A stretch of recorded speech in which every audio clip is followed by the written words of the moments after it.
BTR गोरोबथानि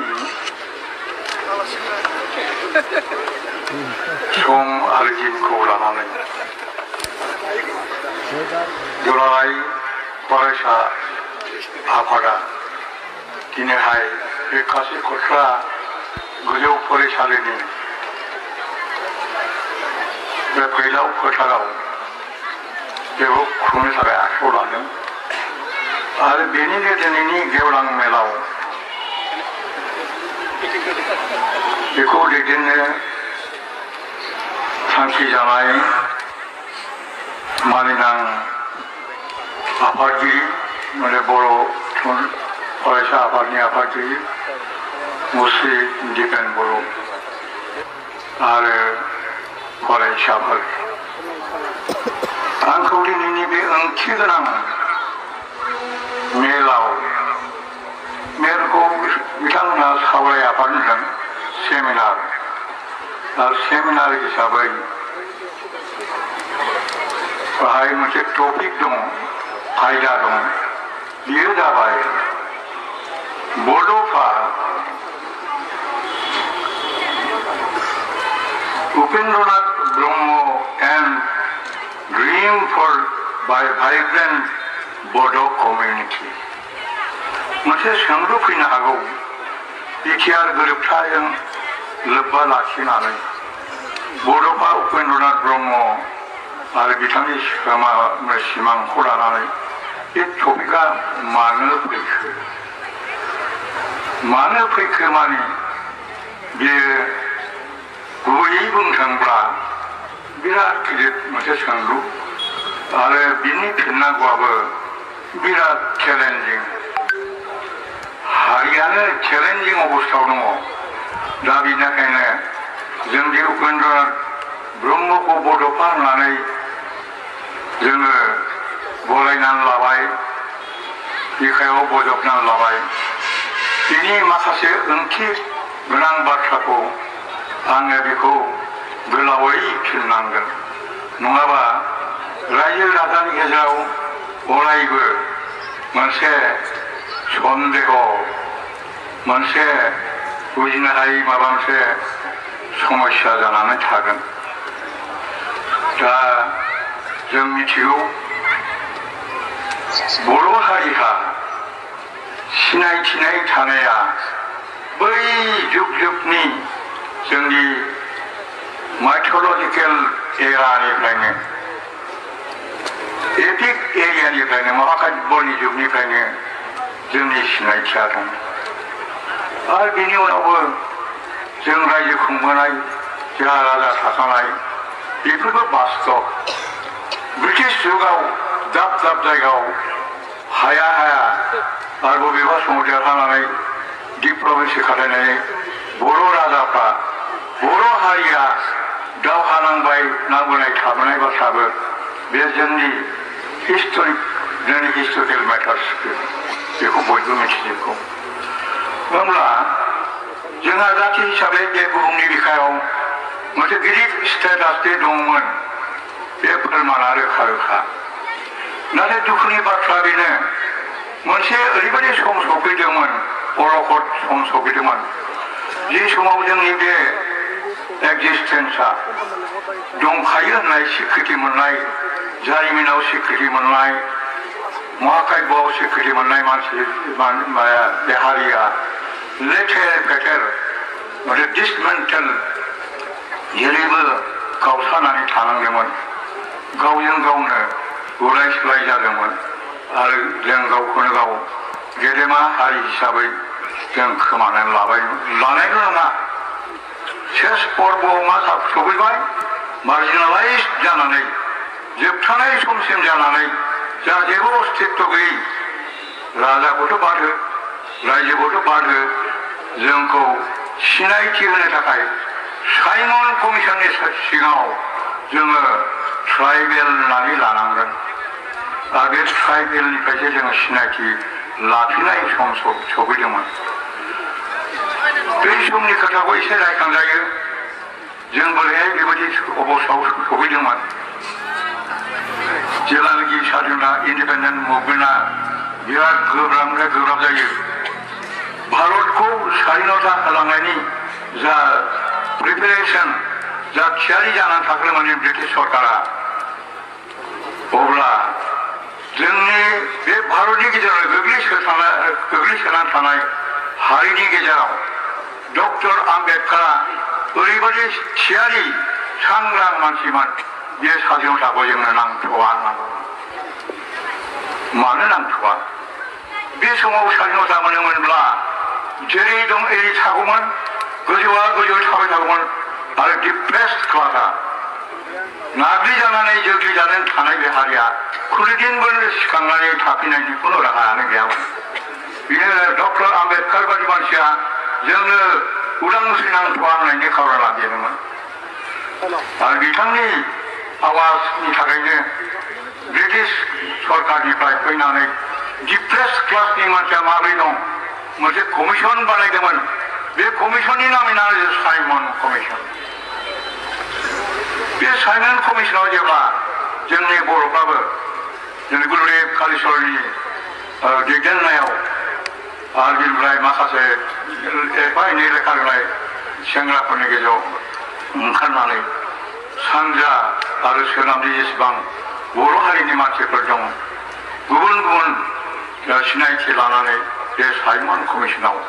थांदोंमोन Simon कमिसनाव खुनु रेकगनिसन गैया मा अरगोन मा जाथि मिथिखाया थेवबो खायदा खालामनानै सासे खन्दिकर हिसाबा मोनसे मेम'रेन्डाम हरदेरनानै बे मेम'रेन्डामनि रेकगनिसननि थाखाय नाजानाय जादोंमोन थेवबोनो गैया हाबोनायनि खुनु अबस्थानो गैयामोन आरो बेनिफ्राय मोनसे प्रश्न जादोंमोन जेब्लानोखि मेम'रेन्डाम साबमिट खालामो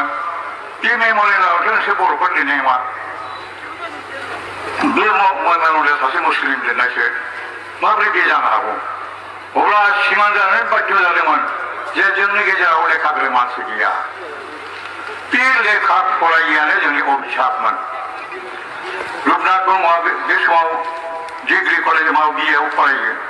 बेखौ बुंनानै लाबाय जों नंगौ जोंनाव सासे दङमोन नाथाय बिथाङा परिक्षा दङ बेनिखायनो जों बिथांखौ लाबोनो हायाखै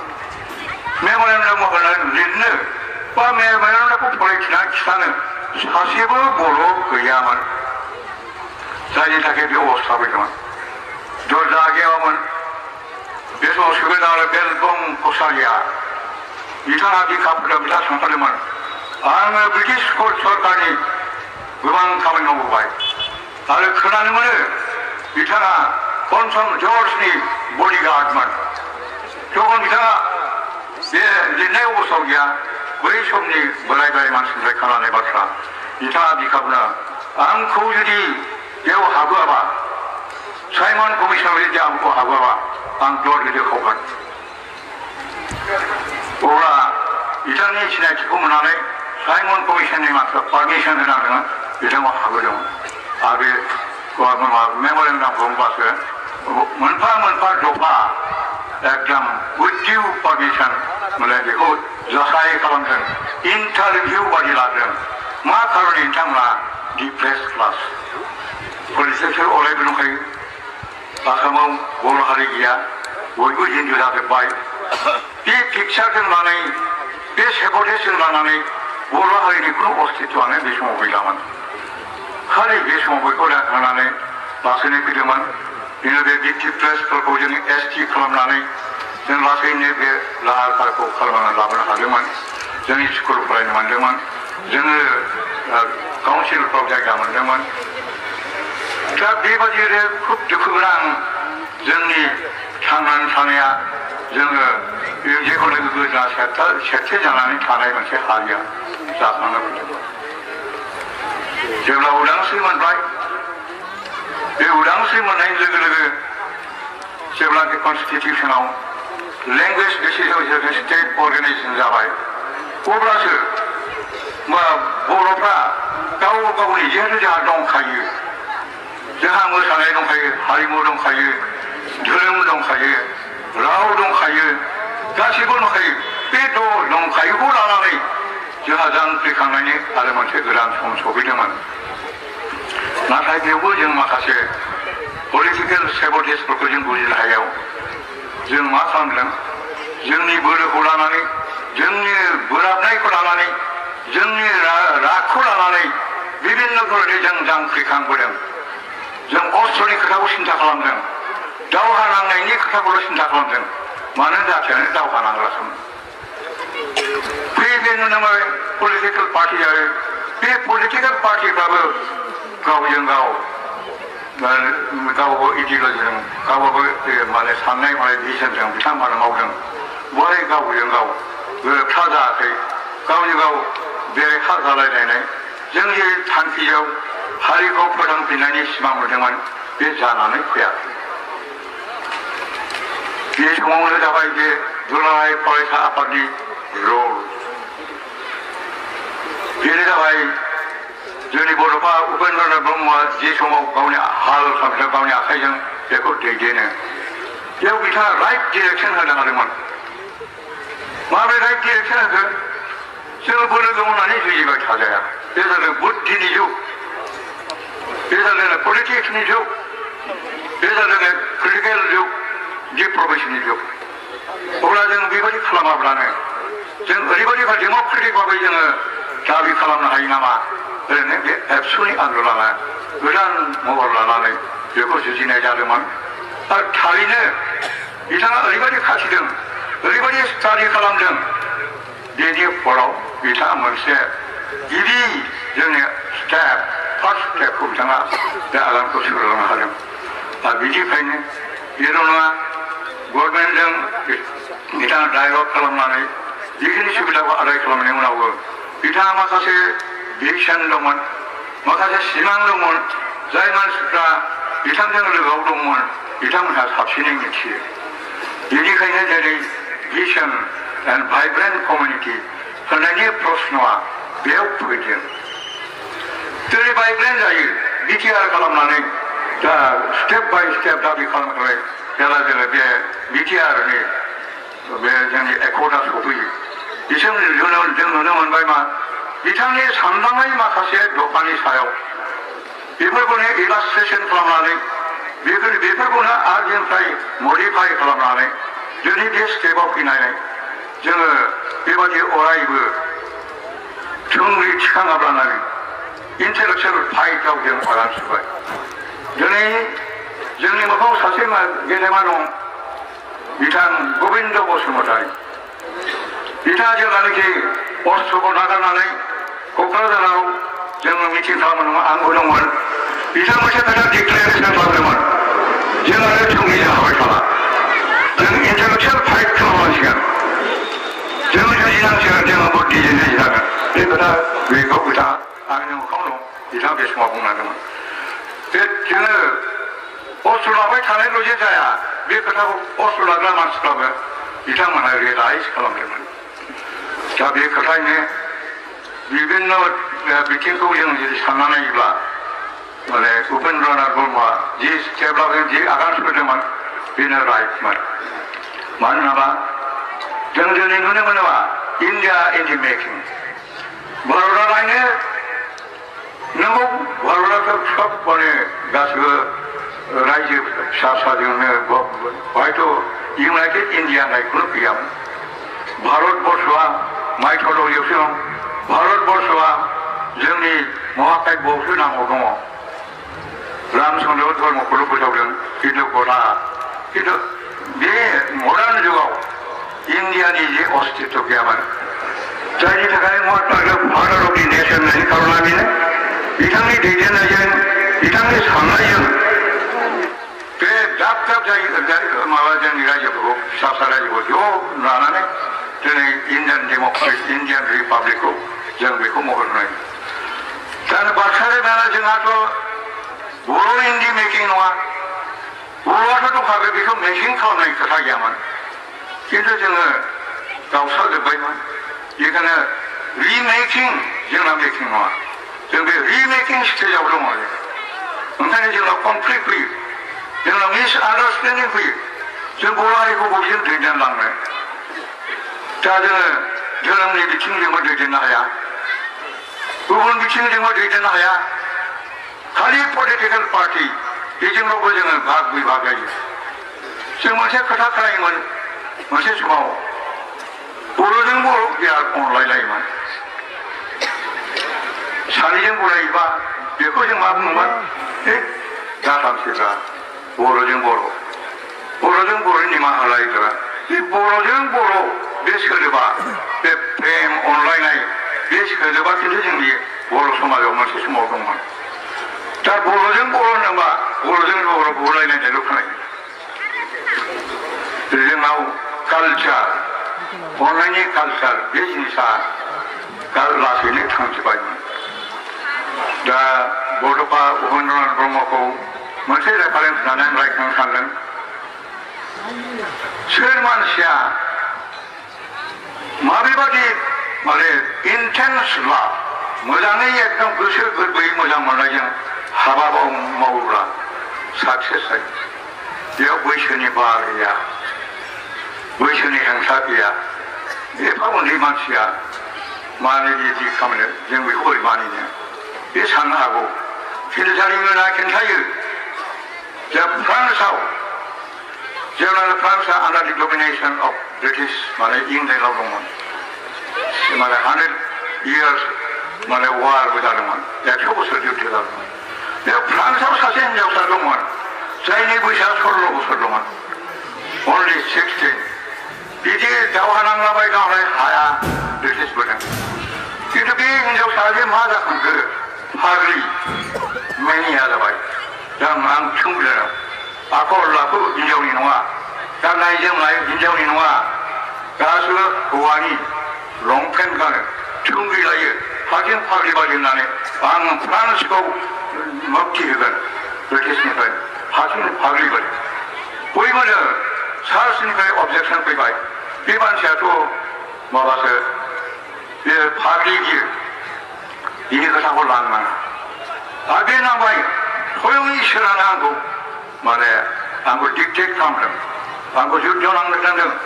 आंखौ ब्रिटिशखौ होखारनो सानदों अब्ला बे सार्च वार्ल्डआथ' मोनसे रायजोल' नङा बयनिफ्रायबो अबजेक्सन फैबाय